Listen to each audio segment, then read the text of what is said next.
Hello, it's another beautiful day out there, and you are tuning into TV UCC, the channel of choice, and this is the Health Check program.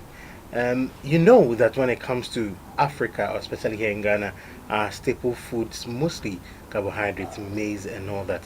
And there is this deadly mycotoxin known as aflatoxin, and I'm joined by Professor Sarah Dakwa, a professor of food science and of the vocational technical education university here at the University of Cape Coast, and she also doubles as the head of department for the Votech unit, and she's going to discuss this particular topic, aflatoxins, how deadly they are, here with us. Health Check Show. My name is Onisiphoros Obobi. Madam, good morning, and you are welcome to the studios of TVUCC. Thank you. Aflatoxins, we hear them in our discussion earlier on.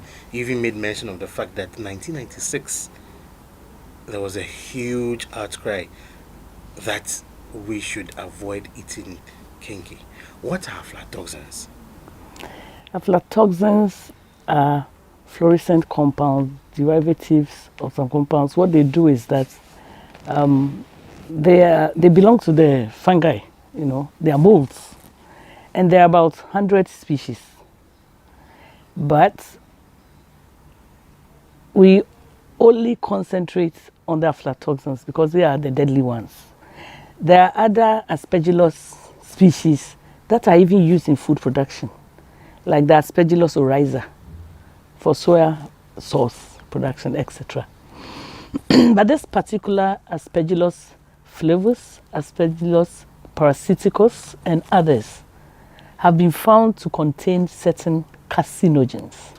Carcinogens are, cancer-causing agents, and because of that, it's a threat to our health. So there's so much noise about it. Now, how different is this mode as compared to the other modes? As far back as the 1960s, that was when they had the first break. There was a breakout of what they call the turkey X disease in England. And what it did was, it cleared most of their turkeys from the farms. And so they started researching, what is it that is killing our turkey? Just around the same time, 1960, it was simultaneously, they had several ducklings dying in Kenya. And then trout, fish in California. So through research, then they found out that these Aspergillus species, especially flavus and parasiticus, were the cause of the death. They found their way into the feed that they give to these animals. And so that's how aflatoxin research started. And unfortunately, although it's a global issue, the temperate regions have less of it. It's more, the occurrence is more in tropical and subtropical regions. And we are included in those regions because of the high temperatures, high humidities, which are conducive for the growth of these, what do you call it? You made mention of the turkey X in England, and then that of what happened in Kenya. Now, we all know that Kenya's environment really promotes its growth. Now, England has a very cold, yes. How is that possible? It is because all microorganisms survive within a range. So it's not like, okay, I can thrive in 0 to 2. No, it's a range, and even in England, they have seasons. So it can happen. Okay, so then so it doesn't necessarily mean that because we are in a tropic and our weather is harsh and all that. No, it can happen there too. Yeah. So what causes it generally? It's naturally occurring. They grow. It's just like now that we are sitting here, if I should take swabs from your arm, take from here, take from this, take from, and we go through the enumeration, everything, the kind of microorganisms we'll see, we'll all be surprised. They are naturally occurring. Microbes grow. You can find them in soil, water, air. So they grow everywhere.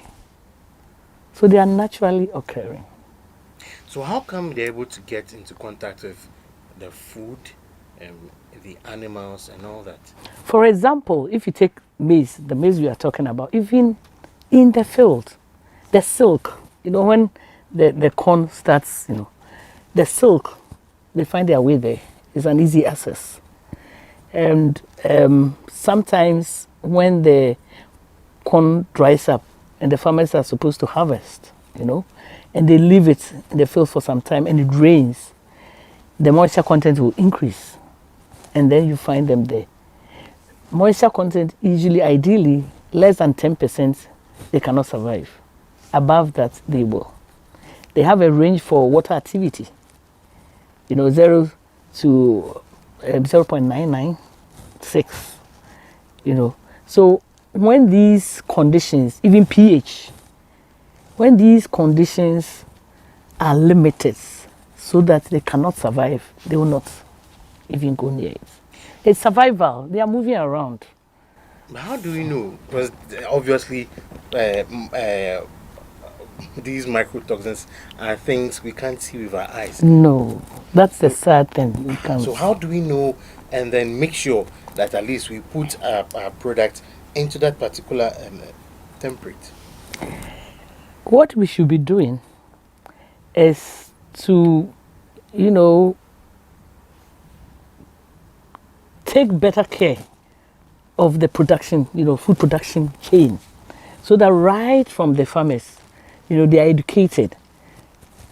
Harvest your corn at the right time, even during storage, even during transport. These microorganisms can recontaminate your food. I was talking to a mentor of mine, and he was telling me, he said, 1996, when that outcry came, they researched into this aflatoxin. They visited some food companies, and then when they got to Nestle, they wanted to, because Nestle, they produce cornflakes and other things, and we all buy and eat. So they wanted to find out where they get their corn from, the maize. And they said they purchase it from Ejura farms. Ejura farms, they use mechanical, means to harvest. They store it mechanically. They are checking the moisture content from time to time. So they don't even create the environment for these microorganisms to grow, to add aflatoxin to the food. So the individual farmers probably need to form associations, they should educate them, they should help them. And I believe it will reduce the risk as much as possible. Now, you've made mention of the farmers. I'll come back to you. So we look at domestically what we can also do. This is the Health Check show on TV UCC, and we are looking at aflatoxins, and I'm joined in the studio by Professor Sarah Dakwa, the head of Department of Votech here at the University of Cape Coast. And you earlier mentioned that this is what the farmers can do. At a domestic level, what can we do, especially as we may not have the equipment to detect that this particular crop or this particular plant or food that we are about to cook has that aflatoxins in it? Okay, at the domestic level, I think there are certain simple things we can do. Like if you even decide to get some bananas and eat with granules or something, because we are not really sure what is out there on the skin, you can take it off and just peel the granules first before you eat, because they are usually found on the skin. On the skin. But we fry the granules. Yes, you fry them, but heat doesn't destroy aflatoxins. So although you fry them, they are still there. So the best thing is to just take them off and eat. In the same way, if we get the opportunity to, produce our own corn dough and other things, then we may want to, select, make sure that the corn that we are purchasing, we are buying, is free from mold. When we bring it home, even before we soak it, we want to make sure that we pick out the bad ones. And then, through that process. And even sometimes they even get recontaminated when it gets to the mill. Yeah, because I worked with some students on, the mill, and the kind of things they add to the condo is it's serious, because you would have taken those precautions, but because you don't have your own mill, you take it to the one that everyone uses, and so one person will bring the contamination grind go, and you go and put yours in, and it gets recontaminated. So it's a big issue, but there are simple things that you can do, like I'm talking about, get rid of the skin, all those things to reduce it. So let's say we are unable to do these things. We've consumed the product that contains the aflatoxins. What are the effects on us? Yes, they have long-term effects. So you start eating little by little, and it accumulates in your system. What it does is it causes cirrhosis of the liver. And which means? Inflammation. Okay. And then, cancer, liver cancer. Yeah. It reduces our immunity. It's an immunosuppressant. And so when it reduces your immunity, then it means it increases your risk. It exposes you to infections. Because your immunity is low, you can get infections easily. And so it has a lot of, negative effects on our health. But who is at risk? Who is really at risk? We are all at risk. Except those who don't eat the foods that we are talking about. Some people have milk intolerance. They don't take milk. Some people don't take any corn food. Those people, yes, their risk is minimal. Yeah. More than those of us who, myself, I really like banku, So I'm also at risk. But I'm cautious. You understand what I'm saying? Yeah. Yes. So those who have lower risks are those who don't take any of these foods. Yeah. What about children? What effect can it have on children? The same effects that, is on us, and their risk is even higher. Because, things that adults can survive, children can survive less. Yes. So their risk is even higher. Their risk is even higher. Now, moving forward, we've come to know how deadly it is. Causes cancer, causes a whole lot of diseases, and then I'm sure finally death will set in. Yes. So what will you say as a form of advice, let's say from the top, from the production level, growing, harvesting, and even at the consumption level? Yes, I would say that I don't want to say policymakers, but because these policies can be made, but if they are not followed, but I would say that maybe we need to increase education on these things, because when it happened in 1996, at that time it was very, in normal life you say it was trending. So at that time we were expecting that certain things will be put in place. I was discussing this issue with my mentor. He was telling me that the first time they really looked at this issue in Africa was when one of the Kenyan presidents, who was married to a white lady, fed their dog with cornflakes, and the dog died. And the wife was so upset. So they started investigating. And then they found out that it was the cornflakes that, was fed to the dog, because the cornflakes was contaminated with aflatoxin. That's sad. Yes, that's very sad. So most countries, especially in the developed countries, they are very particular about foods, etc. And at least the good thing is that, like I mentioned about Nestle, that they do that. They make sure the maize that comes in, even during storage, they test all those things. But what about the individual, small manufacturers and food processors? As to whether they do that, we don't know. And then when you go to the shops, it's not only cornflakes from Nestle that you find there. Of course. Food from other places.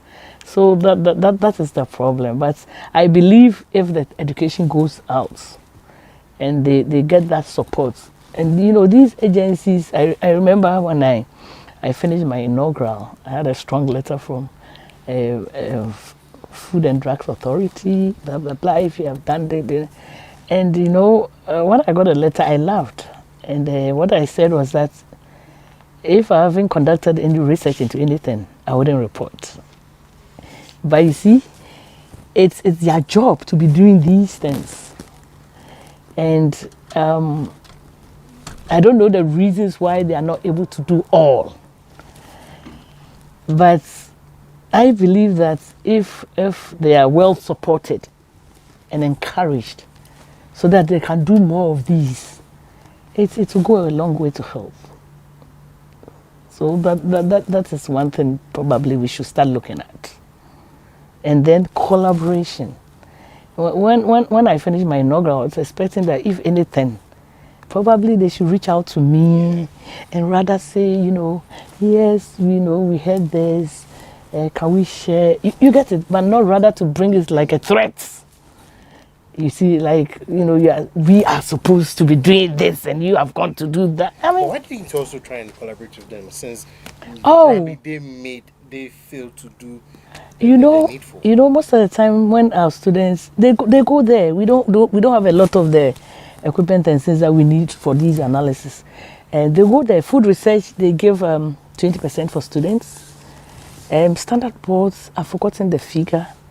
We do go there, but anything that you do, research costs is very expensive, and sometimes when they have to also support you in that they are not willing.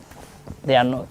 Even I remember when VC asked me to respond to that, I did. And before I finished, I said, I would also like to, tell them that I have more students who need support. So if they can, reach out to us, we'll do more research. I never heard anything up to today. Maybe they're working on it. Hopefully. It's been 2 years. It's been 2 years. But yeah, I'll never give up. Maybe I'll hear from them. Maybe they'll listen to this and then say, this woman, is that where he's taking this? Okay, let's call her and help. Anyway, the conversation is getting interesting, but unfortunately, this is how we have to end the show. I will say a very, what should I say, congratulations. Thank you. We are excited, at least we're excited that you've made time for us to do this very interesting discussion here with us, and especially the education bit from the processing, planting, right down to the domestical level. And we've seen what you're supposed to do. I think what we should initiate is Operation Go Back to our old style, yes, where our parents produced some of these things all for us. We're joined by Professor Sarah Dakwa. She is the head of Tech here at the University of Cape Coast. And this is the Health Check Show here at the studios of TVUCC. Remember to like our page on YouTube and Facebook, TVUCC, share, comments. This is how we end the Health Check segment. Next time, we bring you another important and mind-boggling conversation. Stay tuned.